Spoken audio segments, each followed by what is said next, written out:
Welcome to the Trends in Automation podcast, brought to you by Festo.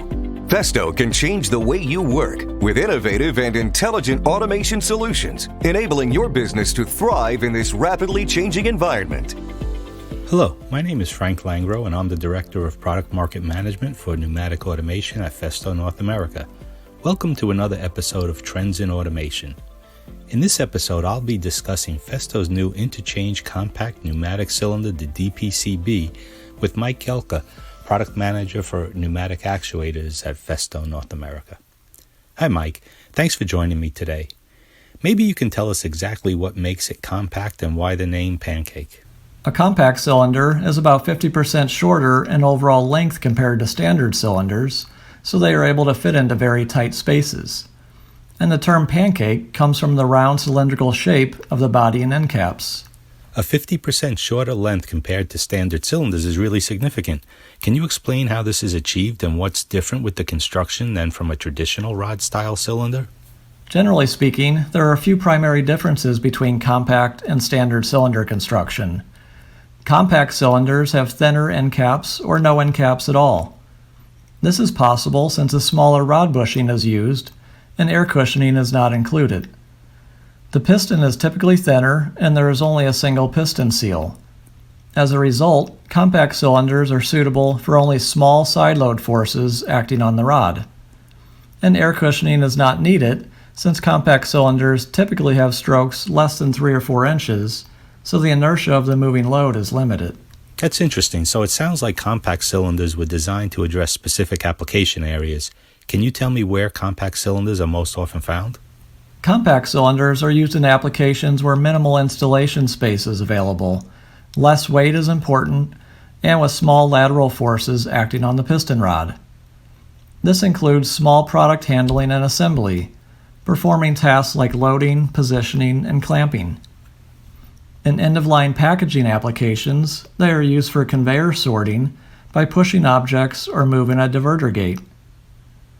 There are many other basic short-stroke applications where compact cylinders are well suited. They are also less expensive than standard cylinders, so cost savings can be another factor for choosing a compact cylinder. That makes sense. I can certainly see how they can be utilized to operate stops and gates as product move along conveyors. That seems like a great application for a compact cylinder.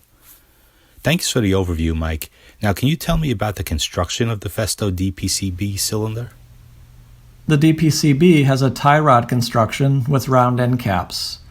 It has a composite cylinder tube, which is self-lubricating and impact resistant. The end caps are anodized aluminum, and the piston rod is hard chrome-plated stainless steel. The rod seal and piston seals are internally lubricated nitrile, and the rod bushing is self-lubricating PTFE. The standard seals are O-rings, with the choice of optional U-cup seals, which can reduce friction. The construction offers good corrosion resistance and low friction performance, which provides a long and reliable service life. With the cylinder being lubricated for life, I'm guessing that this would be non-repairable cylinder, or does it have a repair kit? Yes, there are repair kits available. They contain the necessary seals and O-rings, as well as a small tube of grease. It's a simple repair process that customers can perform themselves. Considering the construction and also offering a repair kit, it sounds like the cylinder can be installed and run for years. Can you tell me about the product range of the DPCB family? For instance, which bore sizes are offered? DPCB is available in 8 bore sizes, from 1/2 inch up to 4 inches, and strokes up to 4 inches. And what sort of features does the DPCB offer?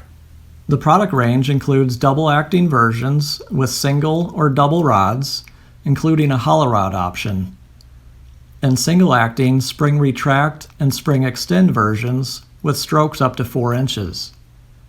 There are also non-rotating versions using twin rods, and versions with square end caps. Some optional features include the choice of rod thread style, bumper cushions for noise reduction, a rod scraper to prevent contamination, and a version for operating in high-temperature environments.